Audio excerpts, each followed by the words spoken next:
Good evening. Welcome to the Water Infrastructure Group. Um, Tonight, we are very honored to have Esther Valle Rojas with us. She is from the Water Replenishment District of Southern California and is the Watermaster for Central and West Coast basins. It underlies a large chunk of Los Angeles proper. She she oversees regional planning efforts and all the state and federal grant funding for the district as well. And so please welcome Esther. We're so pleased that you could be here to talk to the group about all the really great work that WRD does. Yes, Great. thank you. No, thank you for the invitation. It's my pleasure to be here with all of you tonight. And it sounds like you guys have some great background in water specifically. And interesting enough, I heard somebody mention somebody was speaking on the Colorado River, and that's actually where my career started. I actually worked for the Colorado River Commission of Nevada. So I'm actually from Las Vegas, and that's where I grew up. And I went to school in Las Vegas, and I also went to school at Cal Poly San Luis Obispo. That's where I did my graduate studies. But I eventually ended up back there, and I got to work on the Colorado River and then later with the Southern Nevada Water Authority. So I learned a lot about the 7 basin states and just that whole ordeal, just all the negotiations. I got to travel down to Mexico, to the Cienega, where in essence, the Colorado River is supposed to reach, and just I really got a great understanding of the entire Colorado River Basin. So when I came to California to work for the Water Replenishment District, groundwater was completely new to me. And I have been at the Water Replenishment District for 10 years now, or almost 11. And so I have completely jumped into groundwater. And because of my understanding of surface water, I feel that I've been able to manage all of the different aspects of groundwater and been very successful with some of our grant funds and just kind of growing our programs and even just under Watermaster as well, under water rights. So with that, I'll go ahead and jump in. If any, I don't know how you guys want to do questions. We could either do them as I go along or we can wait till the end. Here we go. Can everybody see the slides? Yes. Okay. Is this a better view than this one? Is a better view, much better. That's a better view. Okay, I will do the other view. Okay, great. Okay, so for those of you who don't know, the Water Replenishment District is a special district. We were formed specifically to stop saltwater intrusion and to manage the groundwater rights. Way back when in the 1940s and 50s, there was a lot of over extraction, which was causing land subsidence and all the bad things that happen when people over pump and it's not naturally replenished. So we were formed by the vote of the people in 1954 to basically manage those to ensure that we were replenishing the groundwater in a way artificially, because clearly it wasn't being replenished naturally. Our service area makes up 420 square miles, 43 cities, and approximately 4 million people live within our service area. These are all the different divisions. They are 5 electeds, and again, elected by the people. And there's 1 representative for each division. So we do have 5 board members.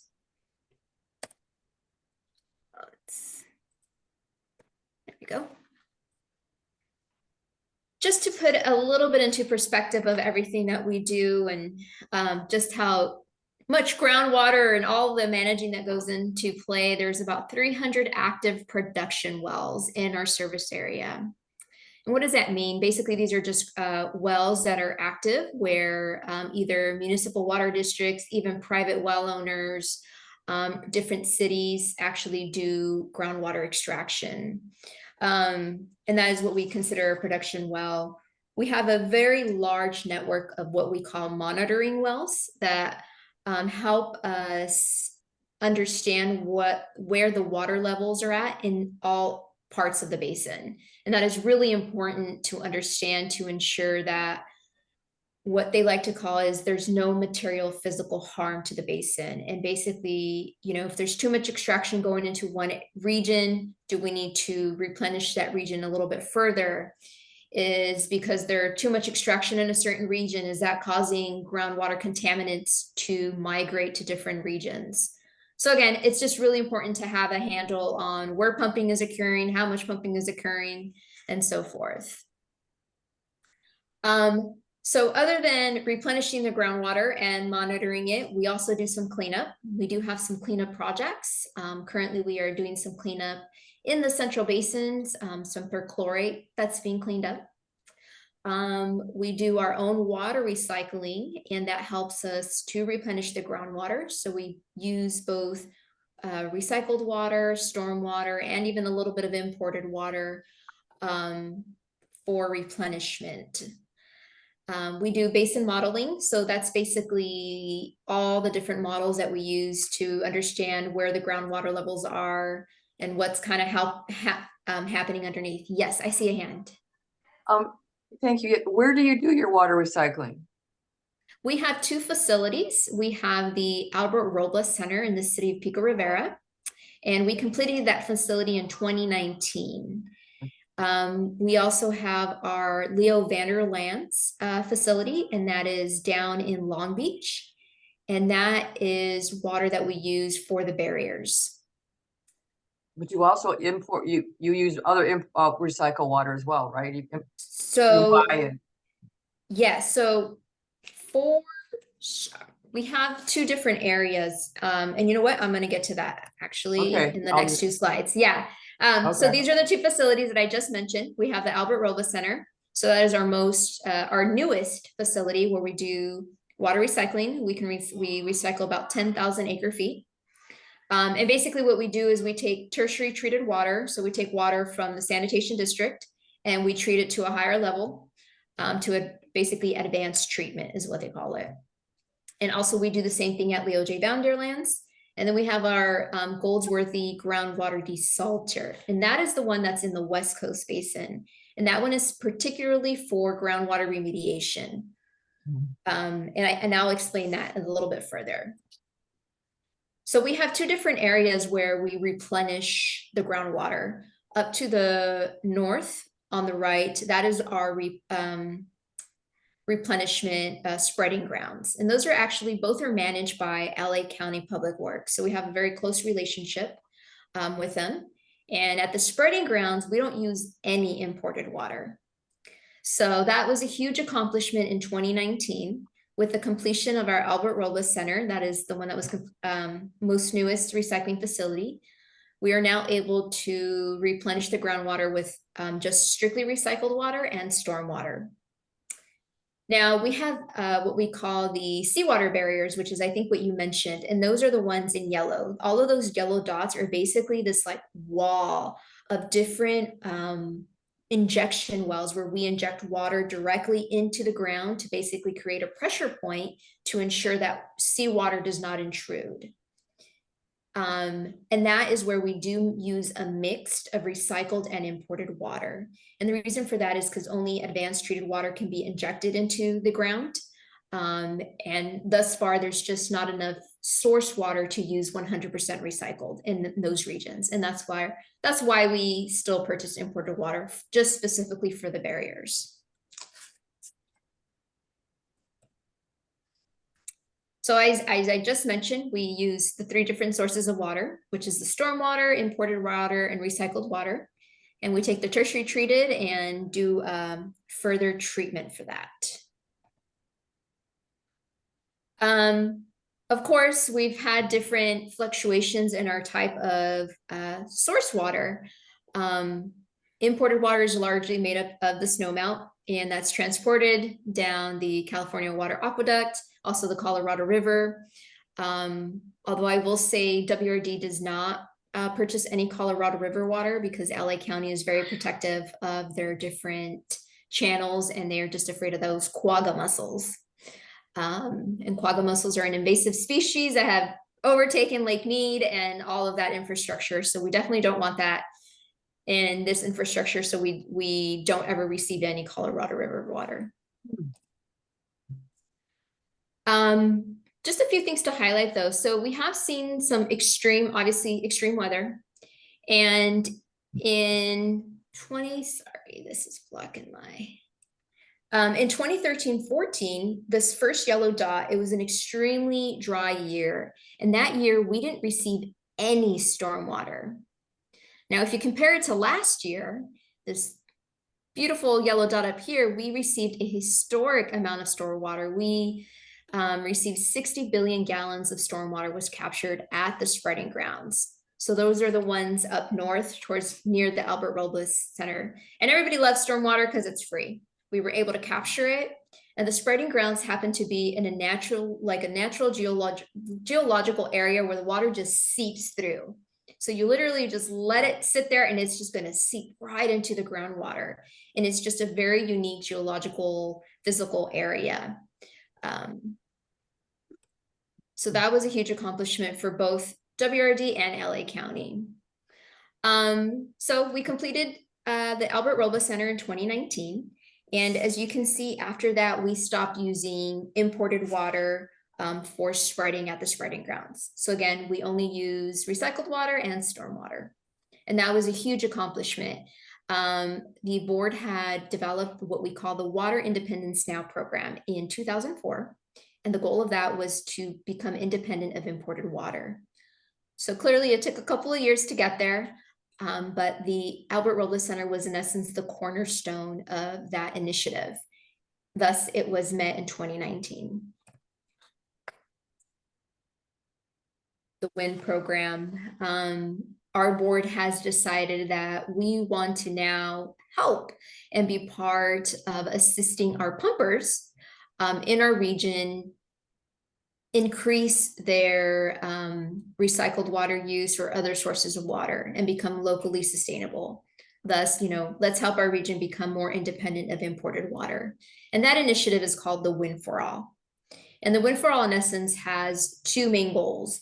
One is to ensure that all pumpers are using their water rights, their full allocation of water rights. And two is to develop augmentation projects. Basically, let's create new sources of water. And the way to do that would be by using Operation Next, LA County's Operation Next effort, or Metropolitan Water District's Pure Water effort, and really developing these partnerships in different regions to bring in an additional recycled water that wouldn't otherwise be part of the region and use that. Obviously, that's dependent on those projects, but there's some other pumpers who can do more local, smaller scale projects, but that's in essence what an augmentation project would be.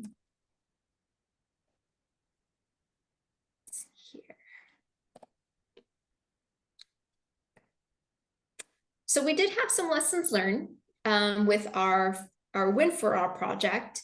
And basically the lessons learned is, yes, we can create a locally sustainable source of water. Unfortunately, it was very clear that our pumpers are not using their full allocation of water rights. And I will get into that a little bit more with under the Watermaster information. And there's a lot of groundwater storage space. And we're hoping that our Win for All efforts will help address those things. The Brackish Groundwater Reclamation Program in the West Coast Basin is going to help us clean up some salty water. This is a better. So when there was a lot of overpumping prior to us being formed, so we're talking the 1930s, 1940s, there was a lot of groundwater extraction, which again caused the land subsidence and caused seawater intrusion. So basically the salty water came into the basin, and once there was the adjudication and more control over the basin, in essence, this salty water was trapped. And that is what this whole little blob here that you see is. It's basically trapped saline water. The smaller circles and the darker, like reddish circle basically is illustrating the higher concentrations of that saltiness. even though it's not as salty as ocean water, but it's still salty enough to where it needs to be remediated, and it's not of water quality standards where a pumper could just extract it. It does require a lot of treatment. So with that, with the regional brackish groundwater, this project is helping us clean this up. And the goal for that is, one, to remediate the groundwater, of course, and two is to create even more space. So if we extract this water that's salty, we're actually creating more space underground for storage. So it kind of has a twofold goal for that desalter. So again, here we go. So again, with the completion of our WIN initiative, we are now into our WIN for All initiative, and we've already started that with, of course, our desalter project, and also we actually go out and meet one-on-one with our pumpers, and we sit with them and we provide them, this is what your water portfolio looks like. How can we help you use more groundwater rights? How can we help you even apply for grants? What is stopping you from using all your water rights? Or what is stopping you from not being able to use local sources? So really, WRD has taken a proactive approach to reach out to these entities. A lot of the ones that need more assistance, obviously, are the smaller pumpers. And when I say small, I mean it's literally a small office, and maybe there's 4 or 5 people that work there. You got the GM and the operators, and that's it. It's a small shop. And usually those are the systems that need assistance with more efficiencies. So that what about like can you talk about Lomita, because they had to temporarily stop pumping because of pollution plume, right? And they're now starting to pump again. Did you help them with that? We did. We helped them. We have 2 different types of programs. We have what we call our own safe drinking water program, and that assists pumpers with either a grant or a loan. And depending on the type of pollutant or contaminant that you are trying to clean up, you qualify for the grant or the loan. And we really help you. I mean, we want you to pump your groundwater rights. So that's exactly what happened with Lomita. We were able to reach out and coordinate and assist them with their situation over there. But we also have what we call a well construction loan program.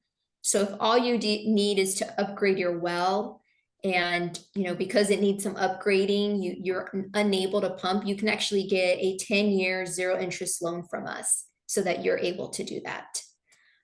So again, those are just 2 of the programs that we do offer and assist, so people can bring their wells back up. One question, why do you want them to pump all their water rights? Why do we want them to pump? Yeah. Because it's the most sustainable source of water. So it's good for the environment.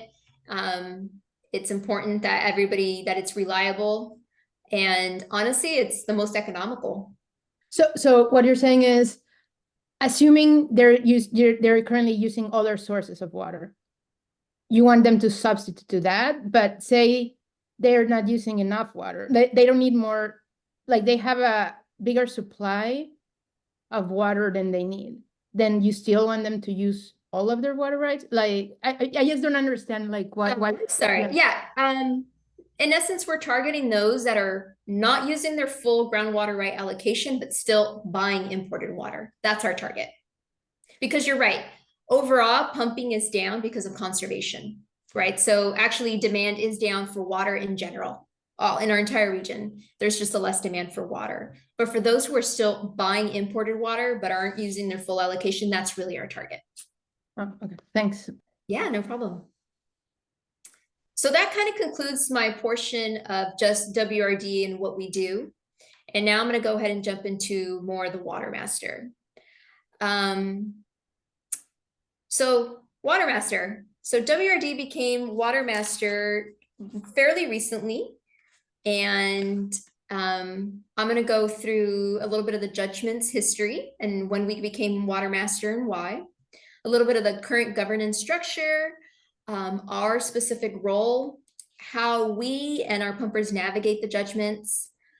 The goal of Watermaster is also to optimize water rights, how we encourage storage and augmentation, and overall our role within the pumpers. So the original Watermaster for the Central and West Coast Basin was actually DWR. Discussions started in the early 2000s because the pumpers wanted more local control. They also wanted a little bit more accountability, and they wanted to ensure that cleanup efforts were being efficient. And at the time, because DWR in essence wasn't part of the region, there was really no interest for them to be more efficient. Not to mention it was very costly. What DWR was charging the pumpers for them to be the Watermaster was actually pretty significant. So for the Central Basin, the judgment was amended in 2013, and for the West Basin, it was amended in 2014. So they were about a year apart. And literally, it was all the pumpers in the regions came together over the course of about 10 years to discuss the different aspects of what the judgment and what they wanted their governance to look like moving forward.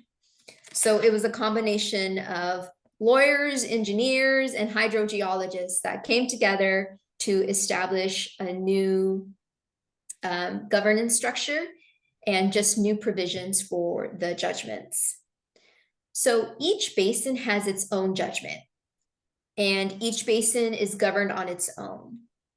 So when we say WRD takes on the role of Watermaster, we in essence are managing two different basins, even though they're very much interrelated.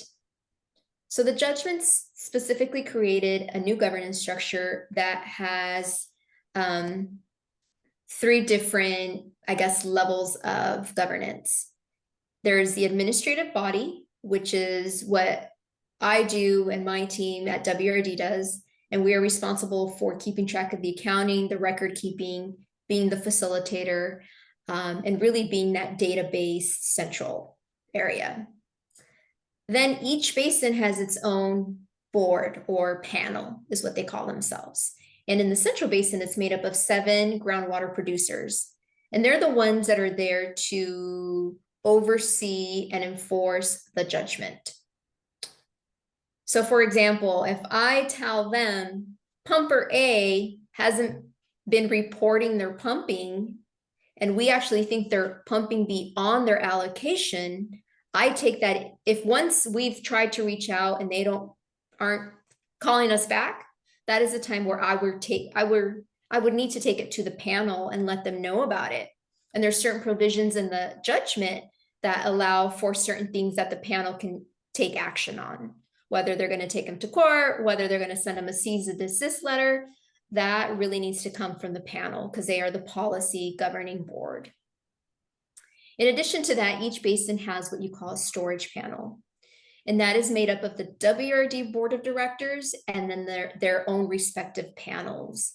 And the storage panel is there to review any new projects. So any type of new projects that is going to introduce new water, such as an augmentation project, it would need to go to the storage panel for review and approval. They decide, yes, this is a worthwhile project. Yes, this is going to help the basin. It's not going to cause material physical harm. And this is how we're going to account for it. So again, each basin has their own governance. Any questions on that? All right. I have a project. Sorry. Oh, I hear 2 people. Sorry.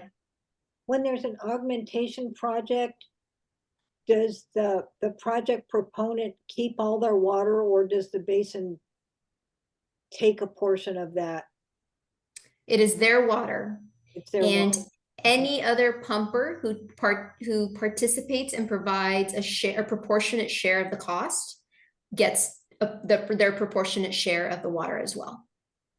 So there is a requirement in the judgment that anybody who brings a new augmentation project needs to allow every single pumper in the basin to participate.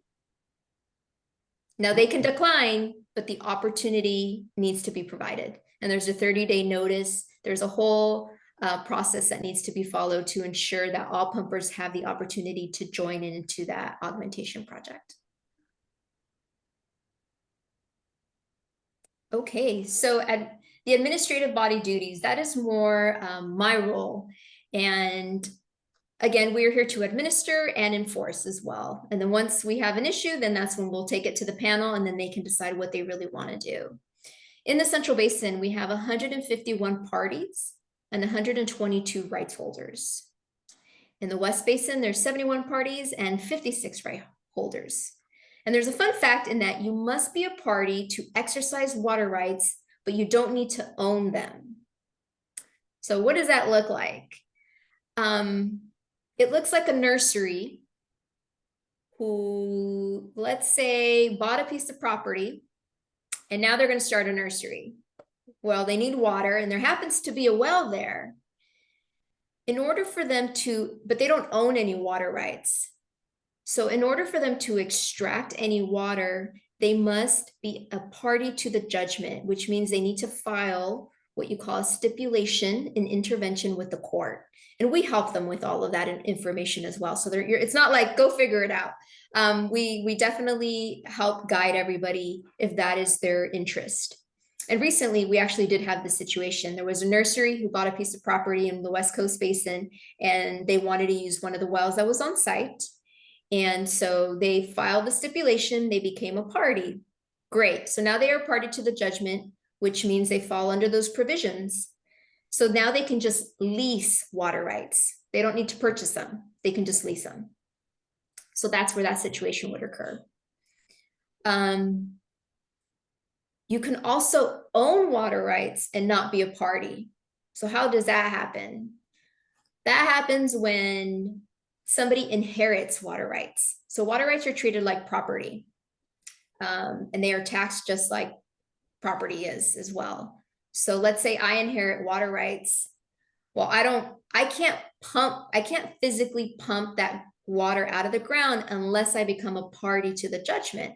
But what I can do is I can lease those groundwater rights to somebody else because I'm not exercising them. So I don't necessarily ever have to become a party to the judgment and I can still own water rights. Any questions? All right. So other than keeping a handle on all of that, we manage the annual budget and consolidated invoices. In the Central Basin, their budget is about $316,000. In the West Basin, there's about $135,000 of a budget. And that includes an assessment for both the administrative panel and the basin panel. So the administrative body has its own assessment that we levy on all water rights holders, and then the panel has theirs as well. Obviously, our funds are used mostly for labor allocations and legal, and most of the funds are used for legal for the panels. So part of that includes keeping track of all the water rights transactions, and it's basically a new type of accounting. We have to keep track of all leases, sales, and production. Production, because obviously we want to know how many water rights you're using. If you're selling your water rights, how much are you selling, to who? We need to get all of that information. And there's always a lot of leases that happen. Not too many in the West Coast Basin, really only about 10 lease transactions happen there, but we get over 30 or 40 in the Central Basin every year. And obviously that helps people manage their water rights. Because as previously mentioned, if I own 1,000, but I only need 500, but my neighbor only owns 500 and needs 1,000, well, I can in essence lease them out to them. You can have a one-year lease agreement or you can have a multi-year lease agreement. Leases run for about $80 to $100 an acre foot in the West Coast Basin. And they run about $150 to $180 in the Central Basin. And that truly is just driven by supply and demand. There's just not such a high demand in the West Coast Basin, thus why water rights are less expensive than in the Central Basin. Another part of our duties is to develop or draft an annual Watermaster report, and that in essence summarizes all of the transactions for the year. We are on what we call an administrative year, which is equivalent to a fiscal year. We obviously are staff, for lack of better terms, for any type of augmentation or storage project applications that come through. We would be the ones to develop the staff report, any type of background, review the applications, make sure all the technical modeling is completed, review all of that, make sure we agree with the applicant's findings, so on and so forth. Again, as previously mentioned, if you want to become a party, we help file a stipulation and intervention. In the Central Basin, WRD does the filing. In the West Coast Basin, the panel actually files for them. We also provide different technical tools that our pumpers can use. We have an online water rights calculator, and we have a lot of information on our website as well. We attend monthly and bi-monthly meetings and provide updates to the Central Basin Association and the West Coast Basin Association and the panels. And mostly we are here to provide assistance and customer service to our pumpers to ensure that they are maximizing their rights, or even just putting them into contact with other pumpers that may need leased water. This is just some screenshots of our online water rights calculator. Anybody can access it.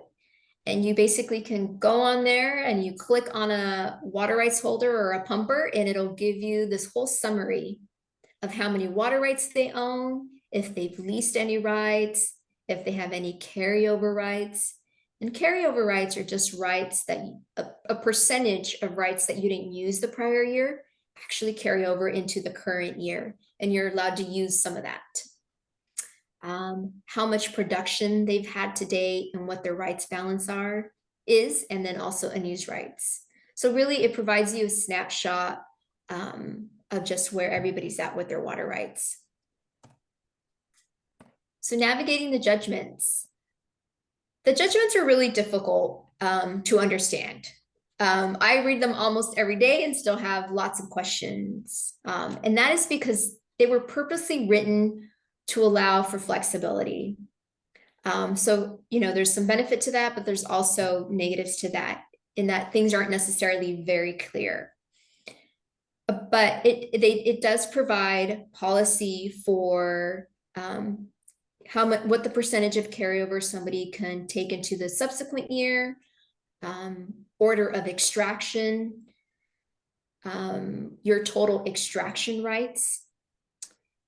Total extraction rights is really important in that our goal as WRD and as Watermaster is to protect the integrity of the basin. And the way we do that is to ensure that in no given year can everybody extract all of the water rights they own. So there are certain percentages and limitations put on the total amount of water rights that anybody can extract in any given year. This is an example of the type of worksheet that we email to every single pumper. So every year we go in mid-year and then towards the end of the year and fill this in for every pumper. Green is our Central Basin, blue is West Basin. And we basically fill in what their water rights are, what they've had for carryover, if they did any leases, if they have any water in storage. And at the end, it gives them an overall total of whether they're going to, if they've used all their rights, this will be a 0. If they have unused rights, it'll give you the number of unused water rights. And unfortunately, we typically have a lot of pumpers that leave a lot of unused rights. Let's see here. And unused rights is your balance, and then you deduct whatever you have in storage and what you've pumped or leased out or sold. In this past year that just ended on June 30th for 22-23, there was 65,625 acre-feet of rights that were left unused. And where that's important, I'll focus on the West Basin to the right, is basically this is how many water rights are available in the basin. 4,300 of those are inactive. And that's basically people or entities that own water rights and do nothing with them. They don't pump them, they don't lease them, they haven't sold any. They're just completely inactive. And then there is In addition to that, there's about 20,522 acre feet of rights that were just left unused. And yet people purchased 32,000 acre feet of imported rights. So that is our target. When we say we want to make sure people are optimizing their water rights, these totals are telling us they're not, because they're spending 3 times as much on imported water when they could just be purchasing or paying the replenishment assessment for groundwater. And so that is what every year we look to see who's leaving water rights on the table, how can we help them access them, or what's preventing them from accessing them. And typically there's different reasons for that. Sometimes they just have their wells that are being that need maintenance. So their wells are down, they just don't have access to them, and maintenance is going to take months. So they are forced to purchase imported water. Sometimes they do have contamination issues. Sometimes it's just a managerial issue where new staff has come in, they don't quite understand how it works, so they're going to do the easiest thing and they're just going to purchase imported water. So we ran into different reasons as to why.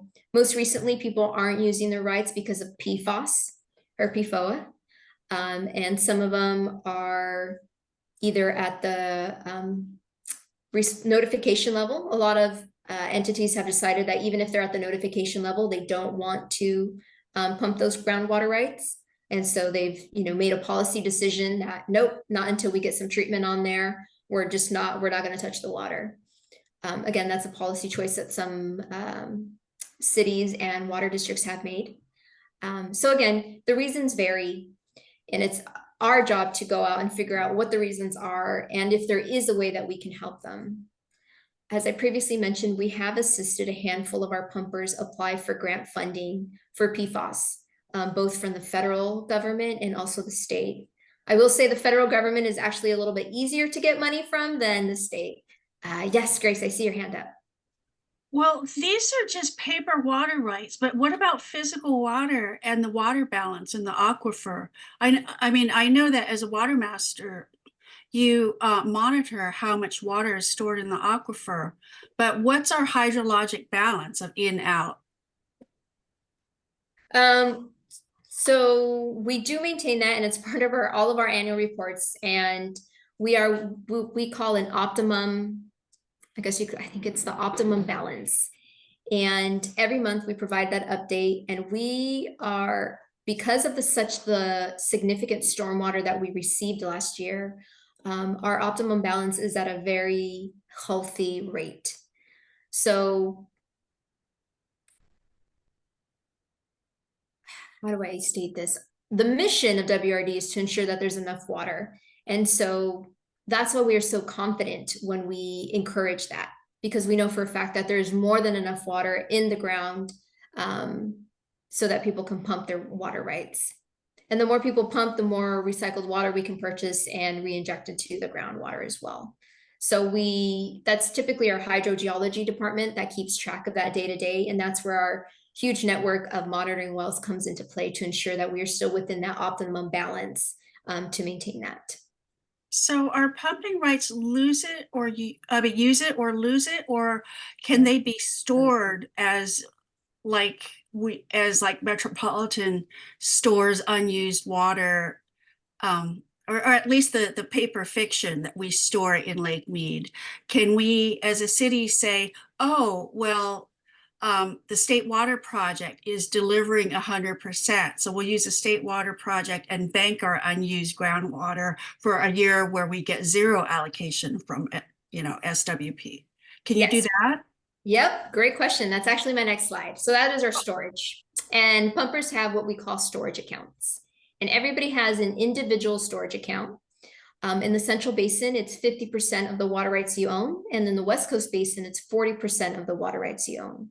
And that is your individual storage account. You can store or bank up to that amount indefinitely. So that water can stay in storage indefinitely. You can store it this year and pump it out 10 years from now or next year or whenever you'd like. In addition to that, there is space called community storage. And that's first come, first serve. And people are allowed to store water for 10 consecutive years. And what I mean by that is it's not a collective. It's if this year I store 100 acre feet, my 10 years starts on that only that 100 acre feet. So 10 years from now, that 100 acre feet needs to be extracted. But if next year I store the, an additional 20, well, that 10-year mark starts that when that 20 is actually stored. So a lot of flexibility with storage. Overall, everybody is allowed to store up to 200% of their water rights in storage. And there is plenty of storage space. So this breaks out, illustrates the different storage accounts that we have. So on the bottom, it'll give you that individual storage account. And 40% of the rights in the West Basin equal 25,800 acre feet. There's about 35,000 acre feet of community storage. And there's also what we call regional storage for regional projects. And then there's this basin operating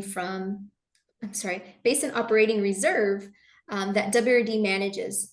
But this space is in essence reserved for any type of augmentation projects. So if there's an augmentation project, obviously if water is going to be stored and it's going to be extracted every 3 years or so forth, where's that water going to go? That is what this account is saved for. The good news is there's plenty of availability. As of last year, the West Basin was only 23% full. So not a lot of storage happening in the West Coast Basin. So tons of availability in both basins, actually.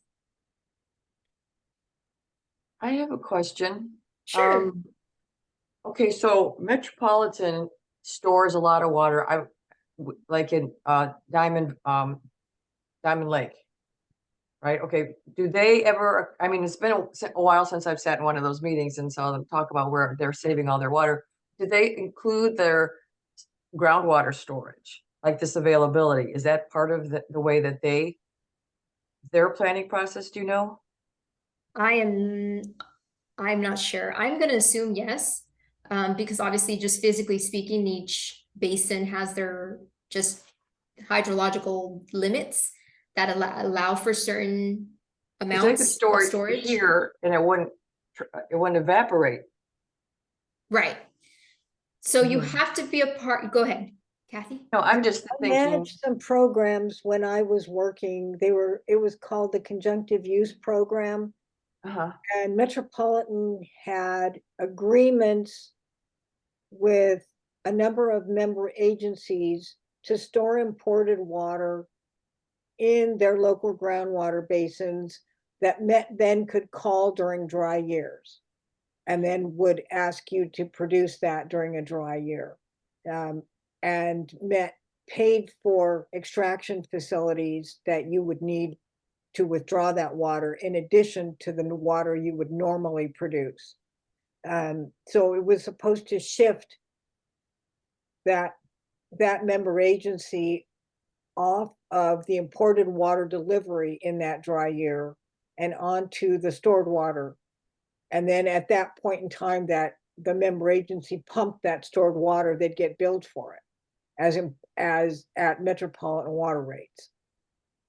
And Thank we you. would pay the production cost on it. So if it cost you $200 to pump that out of the groundwater basin, then we would pay that cost so that it would be equivalent to the member agency as if they had taken a delivery at the service connection.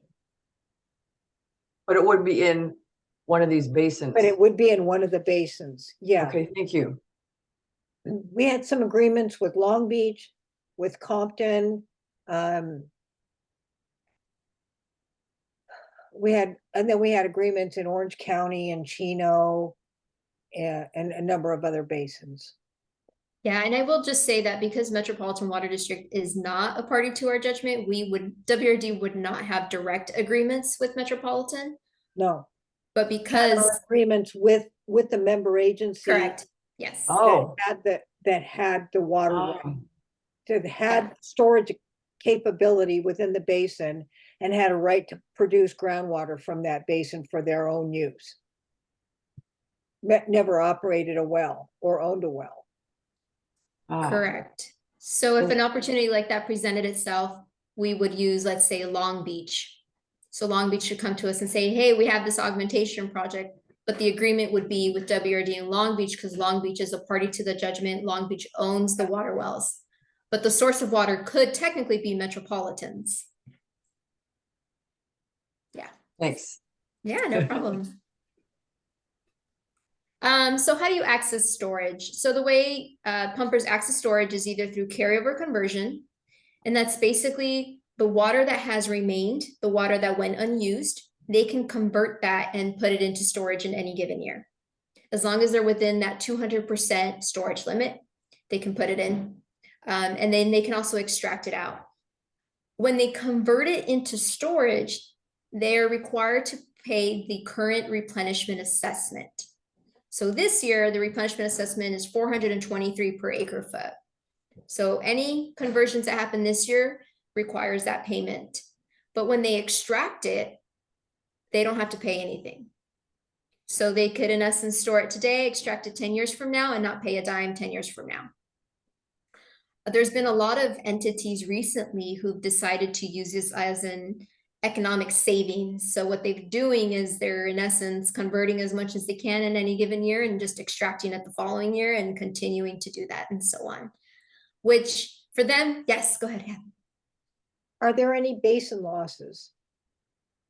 We haven't seen any basin losses, but So it's a, go ahead. So there's no percentage loss that's assumed. No. But it's an accounting nightmare. So that's all I'm gonna say about that.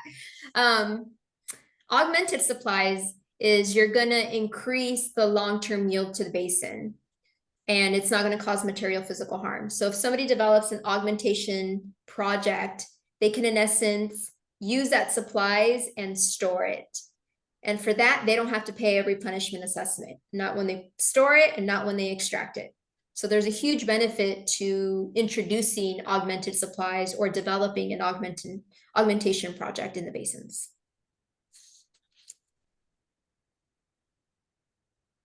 This is just a quick illustration of how an entity would approach the development of an augmentation project. Basically, they have a project. They believe that the project will add a long-term yield to the basin. They contact us and they say, hey, we have this project. Great, let's complete some modeling, confirm project details. We have to open it to all pumpers, see who's interested in participating, what the cost is going to be, what proportion of their cost is going to be. Great. At that point, where WRG can confirm, yes, this project is good and it will not cause any harm to our basin, not threaten the integrity of the basin, then it can move into the project review, and that is when the storage panel meets. And that is the one that's composed of the WRD board and their respective panel board. The panel board, or the storage panel, in essence makes the ultimate decision as to how much water is going to be accounted for, how we're going to account for that water. Is it a yearly in and out? Is it an every other year in and out? The judgment is vague in that it says it's just a reoccurrence of recharge and extraction, but there's no time allotted. When the judgments were first approved, it was assumed that one would have to recharge and extract in the same year, which, if you think about it, is not practical at all. That's not. No. So recently, when we looked at the judgments a little closer, we realized there's no time allotted. So really, it's at the discretion of the storage panel, which is a great thing because it actually really created more opportunity and a bigger desire just recently in the 3 to 4 years to actually do augmentation projects. Although I will say we still don't have one. So to this day, there are no augmentation projects that have been developed for either basin. So we're hoping we'll get one soon. Yes, Kathy. I have a question about the stormwater projects that are being done. Do they have the potential? Are you seeing problems with them intercepting contaminants in the upper aquifers? Or does stormwater simply just become perched and it isn't really an issue? Yeah, Exactly. It's just perched water. But I will say it has created an issue for gaining those points because Measure W was sold in that if you catch your stormwater, you're going to get all these water supply points. And You're that's not the case. no. Because as Watermaster, I'm kind of like, unless we can measure it that it actually reached a usable aquifer, you're not really creating water supplies. I mean, you're doing other amazing things. It's still a benefit, but it's not creating a new water source per se. Mhm. Could I ask another question? Absolutely. My understanding is that the Los Angeles forebay is largely paved over. And there was some discussion years ago about, wanting to see, wanting to think about whether that could be recovered so that stormwater flows off of the Los Angeles River that are headed to the ocean could be captured and recharge the basin. But then I understood that there is so much contamination under that pavement that there's concern that it would do more harm than good, and that it would push contamination into the water supply aquifers. Has any more work been done on that? No, and you're absolutely right. There was work done on that about 5 to 10 years ago, and that's exactly why. Because they were actually, just from the preliminary studies that they did do and complete, they realized that would actually cause more harm than good. It would be very costly to treat the water, and it might actually move some contaminants and contaminate other wells that are just doing just fine. So they didn't want to push any of that gunk around that's already just kind of trapped there in Is certain there regions. any ability to clean that up so that forebay could be used in the future? I mean, I don't know how much water is going to the ocean, but it seems like that would be a great opportunity to capture water that would actually get into the water supply aquifers. Absolutely. I think one of the biggest holdups is just the funding. Yeah. There's just a lack of funding to do that type of work currently. Hey, where a- is this forebay you're talking about? The forebay is like land that's on the surface connected to the deep aquifer, right? Right, where the deep aquifers rise up, and so you don't have confining layers over the top of them. And so you can get water down into those deep aquifers. And which area are you talking about? Which area of LA are you talking about? Off the so it's the 60. So let's say it's west of the 605 and south of the 60, kind of in that region, kind of in WRD's northern service area. That's kind of the LA forebay straight across. But isn't Pico, I thought it was already being used, right? Well, no, that's the San Gabriel forebay. Oh, There's and it's two not forebays. Rio Hondo. It's not Rio Hondo. No, that's further north. Okay. Yeah, you're thinking north of the 60. This is a little further west, southwest of the 60. Yeah. So this just provides a quick glimpse of the difference between an augmentation and a storage project and the benefits. The augmentation is the largest potential for maximizing the reuse of recycled water.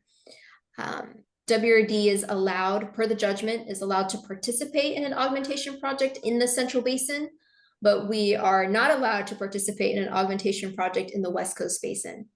And that is just how the judgments were written. And then the benefit of the storage projects, of course, is that no RA is levied when you extract your stored water. So there is definitely a huge economic benefit to that. Ultimately, we are a facilitator. My role as Watermaster, my day-to-day is I am constantly providing guidance on the judgment, getting questions from our pumpers, assisting our pumpers with the different water rights transactions, whether that's a lease or whether that's a, hey, I want to sell a portion of my water rights, or hey, you know what, these water rights are under this trust. Now it's a whole new trust. How do we do, how do we make sure that that is up to date? I like to say I play matchmaker. Some pumpers will contact me and say, hey, I got these extra water rights. Do you know anybody who needs water? So then, I start kind of going back and forth and, making some phone calls, but mostly just looking at the data. The data is very telling. If there is a pumper who is getting close to the end of the year and they are getting real close to going through all of their water rights, that would be the perfect person to contact. So either I, show them the data, say, you know what, this is a list, this is how you look, or, if somebody has contacted me, I have no problem putting them in contact with each other. Obviously, our other goal is coordinating augmentation efforts, and that means a lot of partnerships with MET member agencies or other agencies that are interested in developing any type of augmentation projects. And managing our different tools that we have. I know I mentioned to you earlier about our loan program that we can offer for any new well construction or rehabilitation. We have our Safe Drinking Water program where we offer grants and loans. We also have a PFAS remediation program that was recently initiated in, I want to say 2021. And that provides pumpers up to $5 million for PFAS remediation or treatment. That's typically about half of what they need. There are certain criteria that pumpers do need to meet in order to qualify for the funding. Based on what the pumpers approved. So they approved an additional assessment on top of what they already pay, on top of the replenishment assessment that's already assessed. They pay an additional assessment that goes towards that fund, and it's about $61 million. We already have about 50 million allocated. So there's only about 11 million left over that a new entity could come and apply for funding. And of course, yes, Kathy. And is that money is for capital? Yes. Infrastructure, so the operating costs are on them. That is correct. We help with planning and planning, design, operating, but O&M is all on them, which is a whole other issue with PFAS treatment, right? Because it's very costly depending on the type of treatment that they implement. Which would mean that unless they can find somebody who's a responsible party to pay those costs, then they have to pass that on to their water users. That is correct. And that's basically what's happening currently. Which increases the cost of water. Yes. Yeah. So, yeah, before COVID, Kathy and I talked to the regional manager for Cal Water, and he was saying that the activated charcoal beds that he used for PFAS treatment added about $50 per acre foot, which in an affluent dense area where people don't use very much water isn't onerous. That's not bad. But is that just the OEM, or is that all in, including amortization of the treatment plant? I'm going to assume that's just the O&M and not necessarily the amortization. Yeah, it doesn't sound like it's the capital cost. That would be in addition to whatever capital costs they have to pay.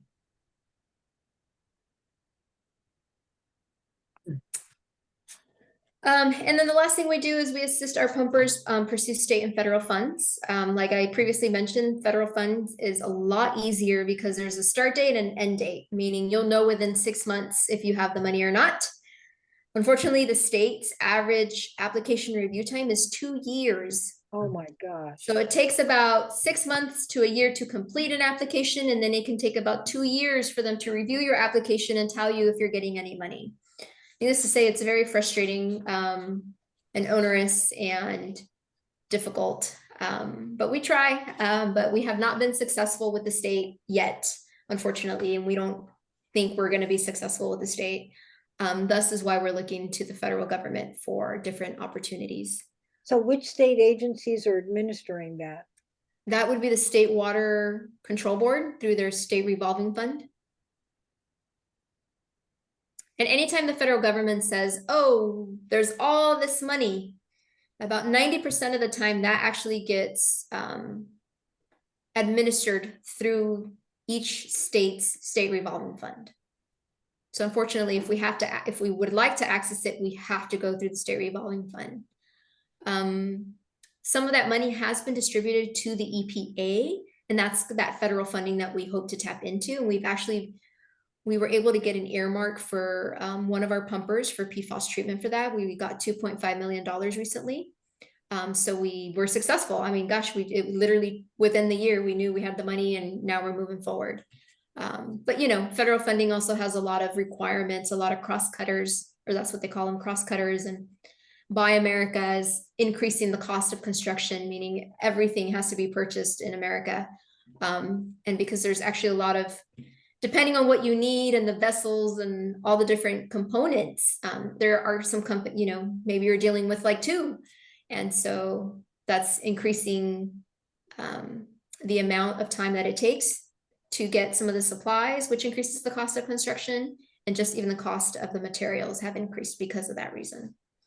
So the intent of Buy America was good, but there's a lot of unintentional consequences that I think the federal government might be regretting at this point. And that concludes my presentation. Okay, so I'm still confused because I'm just a scientist. I'm not like an accountant, but I don't understand. So you run a water recycling plant. You run several water recycling plants and desalters, and and it's expensive to treat that water, right? Over $1,000 an acre foot. And then you put it into the aquifer, and then you let people pump it out for like $200 an acre foot. That doesn't make sense. Our replenishment assessment is actually $423 an acre foot. So we have two sources of revenue. One of them is our replenishment assessment.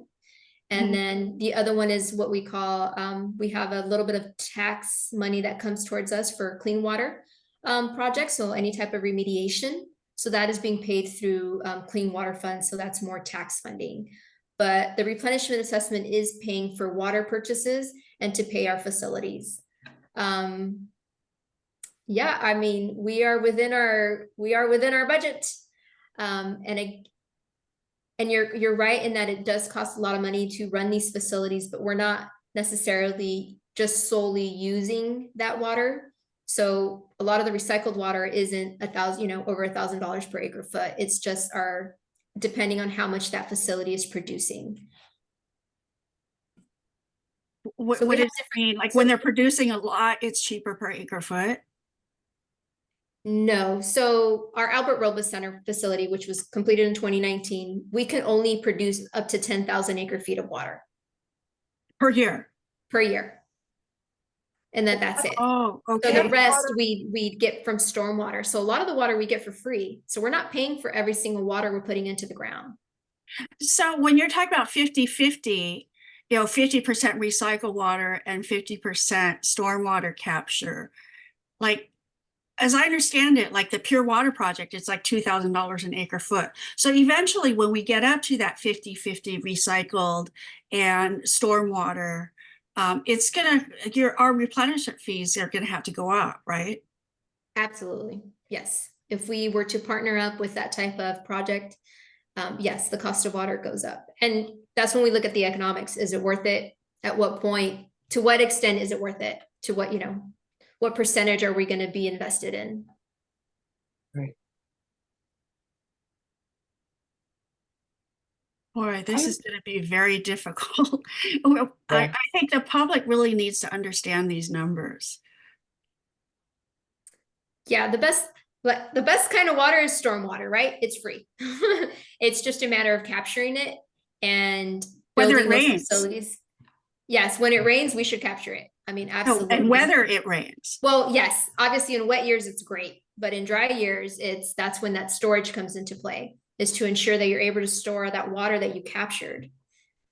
And that's what we did last year, right? So we got a record amount of stormwater and we were able to capture so much of it that basically just is going to sit in our groundwater storage area until dry years.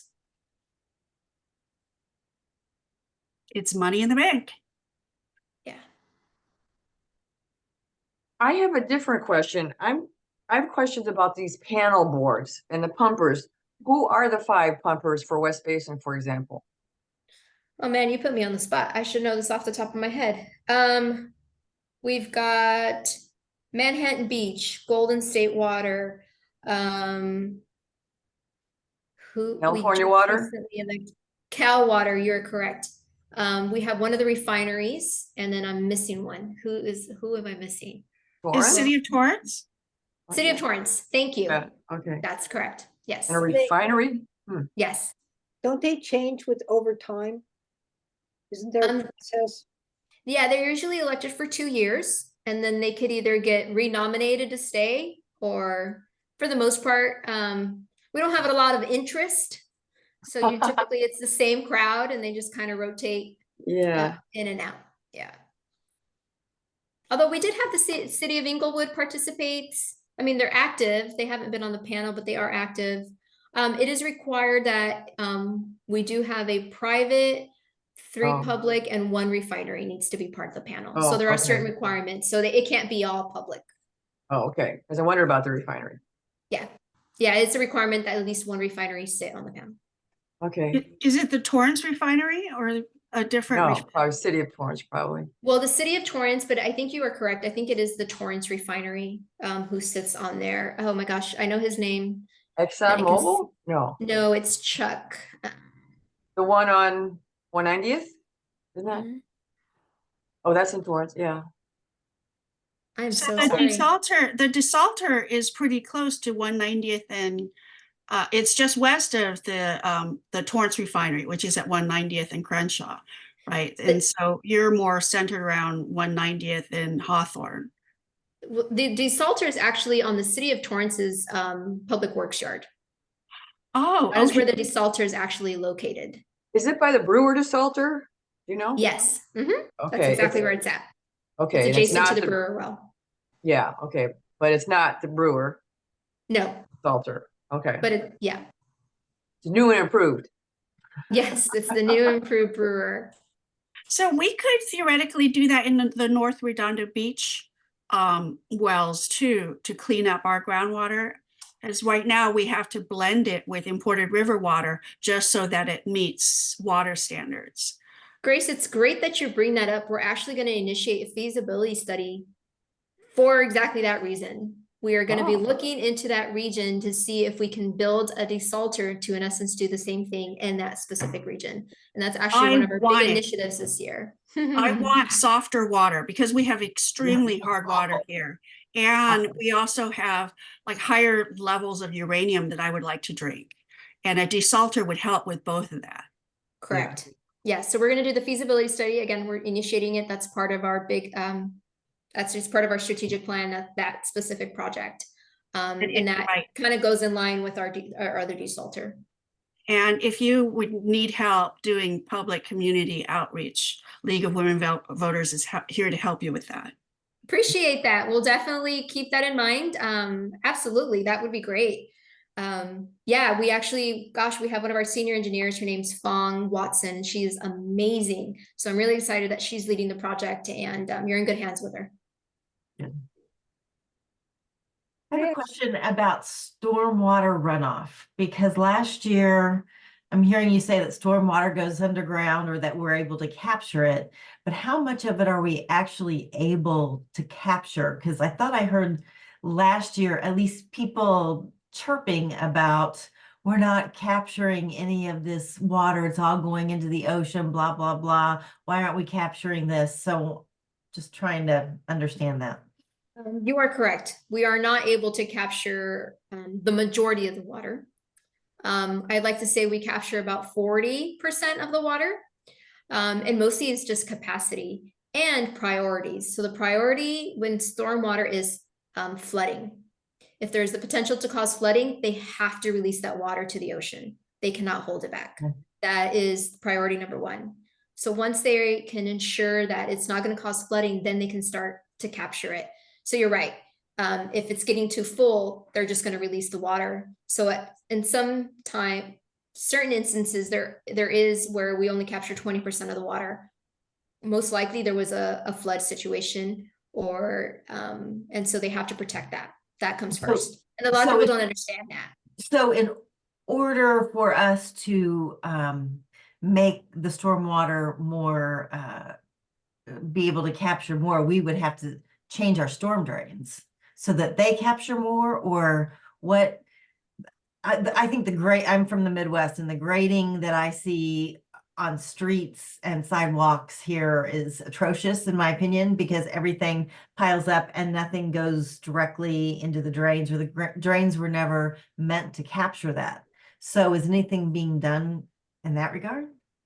I think within their own regions, obviously there's the permit, MS4 permits where they have, you know, you're required to capture stormwater within your own property. So there's that gets implemented to help to mitigate that.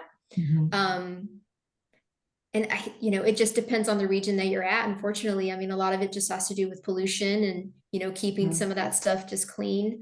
But there is a huge effort to make sure that it does stay clean. And again, mostly just for flooding purposes. They want to make sure that areas don't get flooded.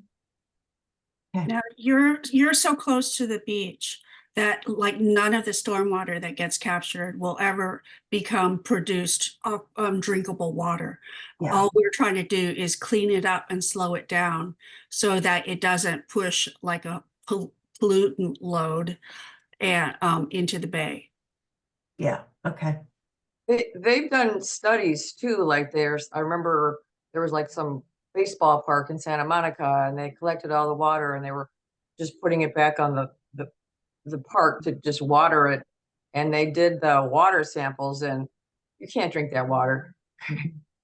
So, I mean, I think that's what Esther was alluding to, is the money to remediate it. So, anyway, but it's a nice thought. You can have a permeable surface in your own yard, though. Think of your own yard as a watershed if you have a yard. February 10th, we're having a garden tour where we're showing how to do that on a Beach City's garden. And also that was the purpose of Measure W, right? Stormwater capture projects is how do we capture more of the stormwater? I think what got lost is people thought we were going to create a new water source by capturing that. And I think it's actually, you know, for more, I mean, it's hard to create a water source unless somebody's going to invest some real money into it. And so what we're seeing is a lot smaller sized projects capturing the water, but then they don't take it the step further needed to actually ensure that it makes it to the drinkable aquifer. But if they're in certain areas, like up in the San Gabriel Valley, I mean, it just naturally percolates into the groundwater. So that's great. So yes, let's invest more money up there. So it definitely gets captured and eventually makes its way down. But everybody wants their equal share. So, you know, there's all these different conflicting priorities with that. Right. And there's a soccer field in North Redondo Beach where we spent $7 million building all this dry wells and storage tanks to slow it down.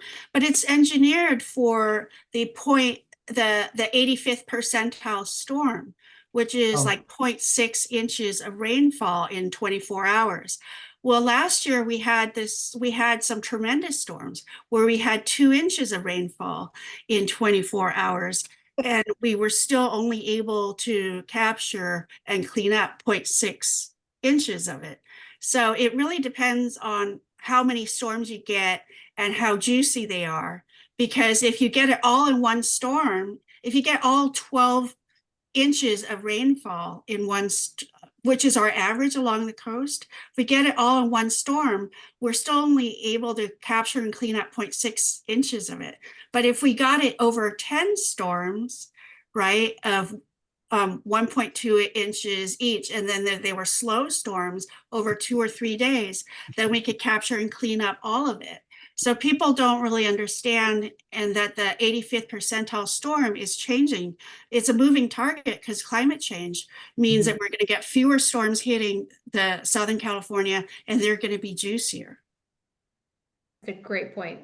That's exactly what's happening. And that's what makes it so difficult to even score some of these projects. Exactly, because climate is a moving target, and we're going to have to run just to stand still. It's going to cost a lot of money. Yeah. I have another question. You had mentioned, you and Kathy both had used the term perched water. That's new to me. How do you spell it? PERCH. Okay. What it is what you've got in central and west coast basins when you're outside of the forebays is one of the early slides you had showed it. Okay.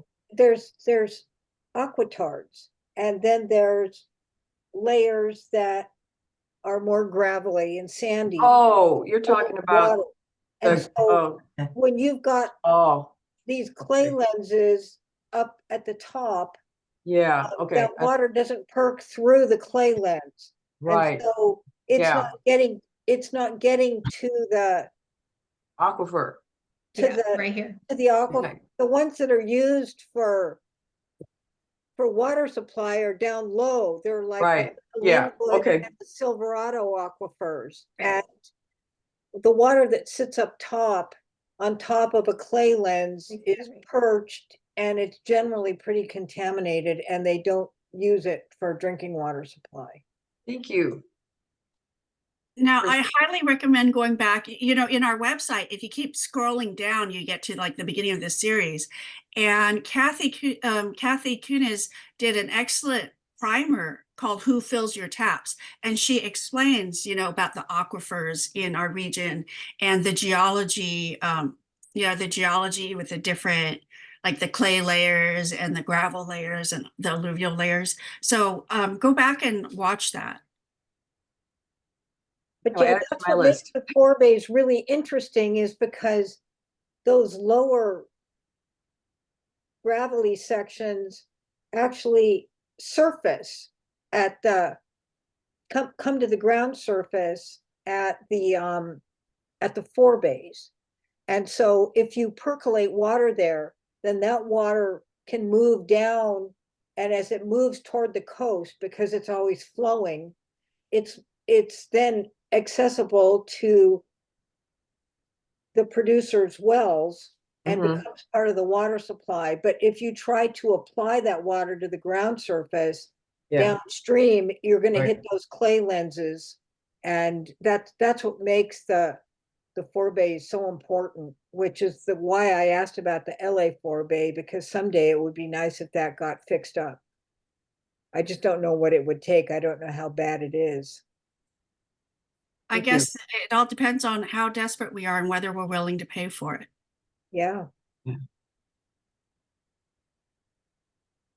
Anyway, Anyway, this is amazing. Thank you so much. Esther, I would love for you to join the League of Women Voters. Thank you for, It's really good. Thank you so much. It's great. Thank you. Yes. Helped me a lot. because Yeah. we're, So enthusiastic. you Yeah. don't, exactly, you don't have to be a woman to join. I mean, 1/3 of our members are not, But she, but we're all people who care about the Mhm. facts and helping voters make the right decisions, make informed decisions. I appreciate that. Thank you. I had a great time. You guys had amazing questions. Totally. Yeah. Wonderful. I loved it. I can email you my presentation if you like, so you guys That'd can. be Yes, I awesome. would. that would be Okay, great. absolutely. Yes. I can get Thank you that so done. much. because Grace, are you still recording, Grace? Yes, I'm going to stop recording now. Yeah, that probably would be. Yeah. She posts those on a website for the Beach Cities League, and then anybody can go and watch those after the fact. And so sometimes people couldn't make the meeting tonight, but they can go back on their own That's great. and listen to the